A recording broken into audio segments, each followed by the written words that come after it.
Hey, good morning, guys. Here it is, Thursday morning, and looks like it's going to be another pretty day. Probably going to warm up, but it is the 22nd of July. It's that time of the year. This morning, I want to bring a devotional talking about how joy is coming soon. Self-help manuals might get you through perhaps a bad mood, maybe a tough patch or stretch in life. But what about the an abusive childhood, or maybe a debilitating accident, or years of possibly chronic pain or public ridicule? Does God have a word for the dark nights? The soul. Well, He does. You know, uh, and the promise begins with this phrase in Psalm 30, verse 5. It says, "Weeping may last, through the night." And of course, you knew that. We know that much. But you need to also know this. The last part of the verse says, "Joy comes with the morning," or in the morning. Do you ever wonder, maybe, if a morning will bring maybe this night to an end? To say, Mary Magdalene, I think she certainly did.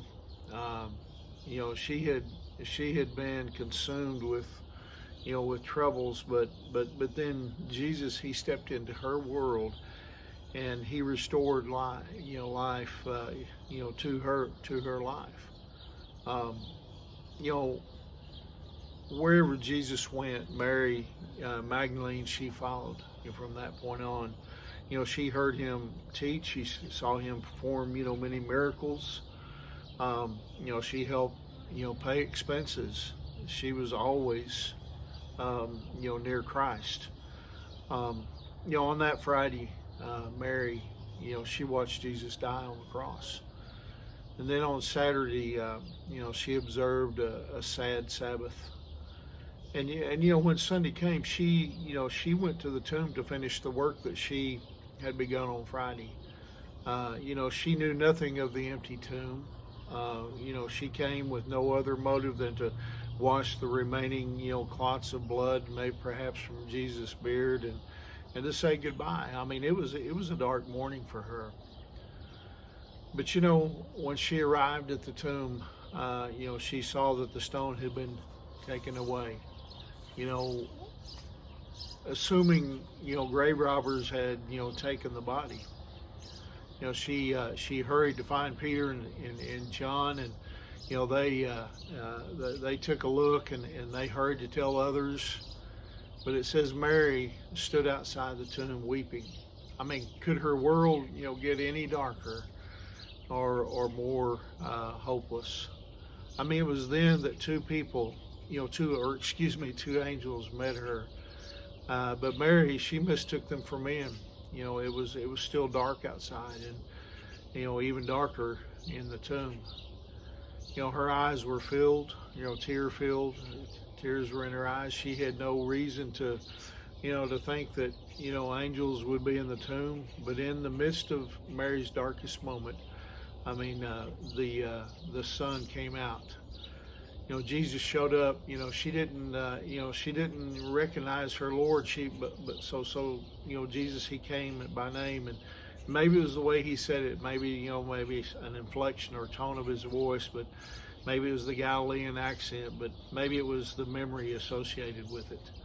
But the moment she first heard someone say her name, unladen with perversion or an agenda, Mary. Uh, her world went from a dead Jesus to a living one. Weeping may last through the night, but joy comes in the morning.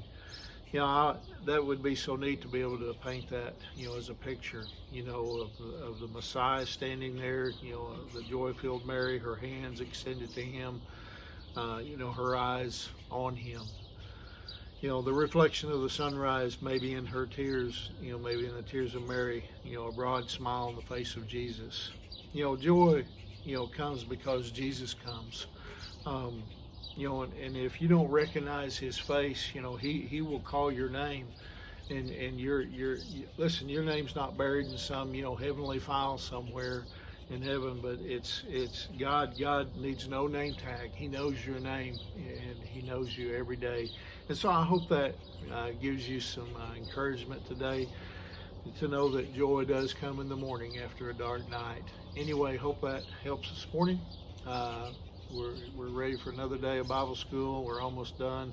We'll finish up tomorrow. But anyway, Angie and I love you guys. We're praying for you, and have a great day. God bless you.